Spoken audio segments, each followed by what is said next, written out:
Salut et merci de me rejoindre pour ce nouvel épisode. Aujourd'hui, on s'intéresse à une expression imagée qui évoque une structure immense remplie de tuyaux, de machines et de mécanismes complexes.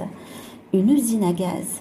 Cette expression utilisée dans de nombreux contextes a une origine bien particulière et un usage très courant en français. D'où vient-elle? Pourquoi parle-t-on d'usine et de gaz? C'est ce que nous allons découvrir ensemble dans cet épisode. Donc une usine, c'est un lieu de production industrielle où des matières premières sont transformées en produits finis ou semi-finis grâce à des machines et des ouvriers. Et le gaz, c'est un état de la matière, ni solide ni liquide, souvent invisible et expansif. Il peut être naturel comme l'air ou produit artificiellement comme le gaz utilisé pour le chauffage ou l'industrie. Ainsi, une usine à gaz au sens propre serait une installation industrielle complexe servant à produire ou traiter du gaz. Donc les usines à gaz étaient des installations très complexes avec de nombreux tuyaux. La production de gaz était difficile et ces usines fonctionnent avec des systèmes compliqués. Aujourd'hui, même si ces usines n'existent plus, on a conservé l'expression usine à gaz pour désigner dans le langage courant quelque chose d'anormalement compliqué ou un système lourd et inefficace. Au sens figuré, l'expression une usine à gaz désigne un système, un projet ou une organisation inutilement complexe avec trop de règles, de procédures ou d'éléments qui le rendent difficile à comprendre et à utiliser.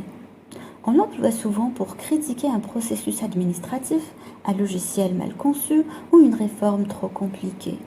C'est une expression péjorative qui souligne que quelque chose aurait pu être plus simple, mais a été rendu inutilement lourd et inefficace. On parle souvent d'usine à gaz pour décrire certains logiciels ou sites administratifs trop compliqués. Par exemple, la déclaration des impôts en ligne pourrait être simple, mais elle est remplie d'exceptions, de formulaires et de cases à cocher.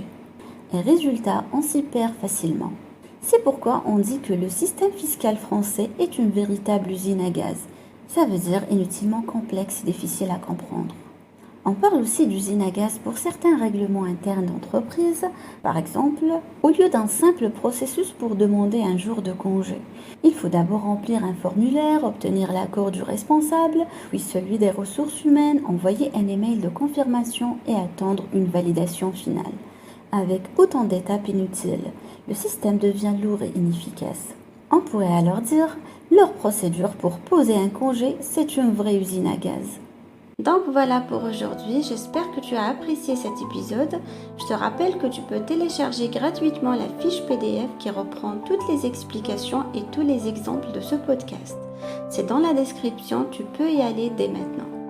Donc merci à vous, n'hésitez pas à me rejoindre sur mon cours gratuit sur YouTube. Chacun de mes articles est accompagné d'un fichier PDF qui est dans la description de cette vidéo. Si tu as aimé, mets un petit j'aime, un petit pouce en l'air, ça fait toujours plaisir et ça nous aide à choisir les sujets qu'on aborde sur la chaîne. Et bien sûr, abonne-toi à la chaîne YouTube de Français Spontané en activant les notifications pour ne rien manquer. Merci de m'avoir écouté et je vous dis à très bientôt pour un nouvel épisode du podcast.